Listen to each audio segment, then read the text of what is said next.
After years of struggling with an opioid addiction, Lexington native Jared Campbell decided to take matters into his own hands, the only way he knew how.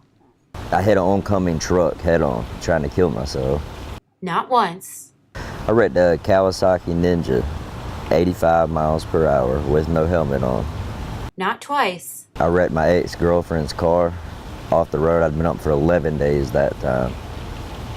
I was sick and tired of being sick and tired. But 3 accidents later, he still could not admit he was an opioid addict. Opioids are a class of drugs that include the illegal drug heroin, synthetic opioids such as fentanyl, and prescription pain relievers such as Oxycontin, oxycodone, hydrocodone, codeine, morphine, and others. Jared was only 13 the first time he tried an opioid.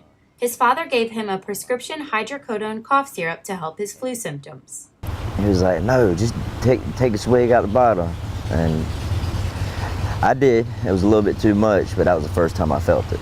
His father never imagined a life of addiction for his son, and he used his last wish to say just that. And he told me he'd never be able to rest in peace until he knew I was clean. 1 month later, his father passed away. And for many people, like Jared, what starts as a prescription medication ends up spiraling out of control.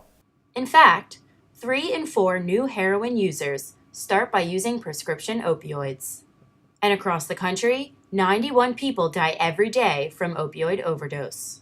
The Substance Abuse and Prevention Education Director at USC, Amy Horrigan, describes one of the factors that led to the epidemic. We started increasing the prescription painkillers that doctors prescribe to patients. And South Carolina is not immune. There were 616 opioid-related deaths in South Carolina in 2016. And in the state last year, overdose deaths involving heroin increased 47% from 2014. So addiction is a chronic, progressive brain disease, which makes it extremely difficult to overcome. Thankfully, Jared was able to seek help through his probation officer. And I held up my sleeves and showed her, I was like, I'm not doing good. And she sent me to a program. It was a 120-day program. There are many treatment facilities in South Carolina, and the university also offers programs like Gamecock Recovery, which includes a hangout in Strom on Wednesday nights. And as for Jared, he feels like this is just the beginning. When you stop, it's like being born again. And Jared knows that his father would be proud. Absolutely. Absolutely.